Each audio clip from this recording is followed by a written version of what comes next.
सोलापूर शहराला दररोज पाणीपुरवठा व मतपत्रिकेद्वारे निवडणुका घेण्यात याव्यात यासह सोलापूर शहर विकासासाठी अभियान राबवण्याचा निर्णय जनविकास क्रांती सेनेच्या बैठकीत घेण्यात आल्याचे प्रतिपादन जनविकास क्रांती सेनेचे संस्थापक अध्यक्ष विष्णू कारंपुरी महाराज यांनी प्रसिद्धी पत्रकाद्वारे दिले आहे.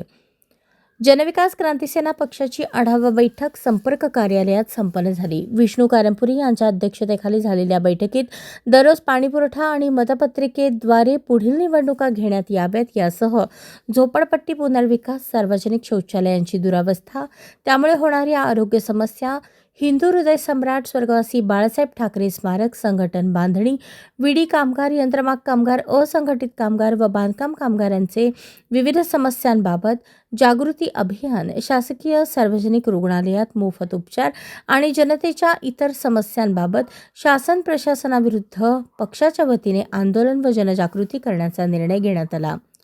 प्रारंभी श्री छत्रपती शिवाजी महाराजांच्या प्रतिमेचे पूजन करून बैठकीची सुरुवात करण्यात आली.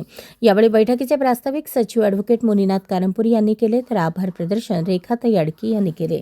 विष्णू कारंपुरी महाराज यांच्या अध्यक्षतेखाली झालेल्या बैठकीत ॲडव्होकेट मुनीनाथ कारंपुरी, लक्ष्मीकांत कोडम, अप्पू चिलवेरी, शुभम कारंपुरी, अक्षय नंदाल, अजय कारंपुरी, पप्पू शेख, श्रीनिवास बोगा, गुरुनाथ कोळी, रेखाताई अडकी, लक्ष्मीबाई इप्पा, नागमणी बंडा, सुनीता बिलोरेवाले, लक्ष्मी जन्मल, सरस्वती बंडा, लक्ष्मीबाई कोनापुरे आदी उपस्थित होते.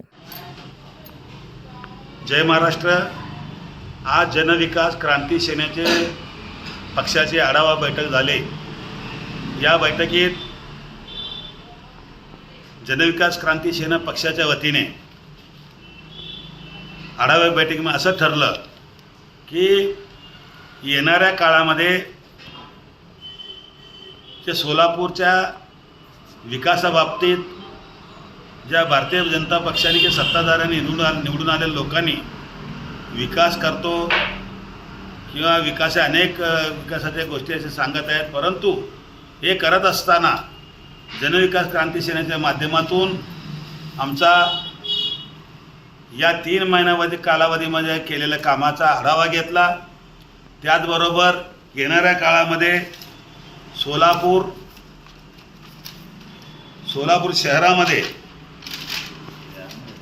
शहरामध्ये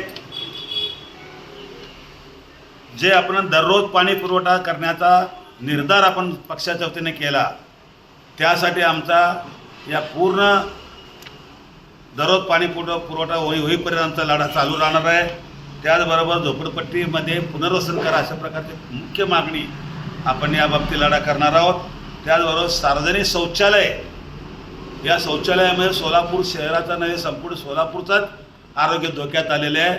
या शौचालयाच्या बाबतीमध्ये सुद्धा आपण सरकारला किंवा महानगरपालिकेला, प्रशासनाला आपण जाब विचारणार आहोत. त्या पूर्णपणे निरोगी स्वच्छ सोलापूरच्या माध्यमातून काम करण्यासाठी हे शौचालय आढावा येत आहेत, ते आपण याच्या बाबतीत सुद्धा आपण लढा करणार आहोत.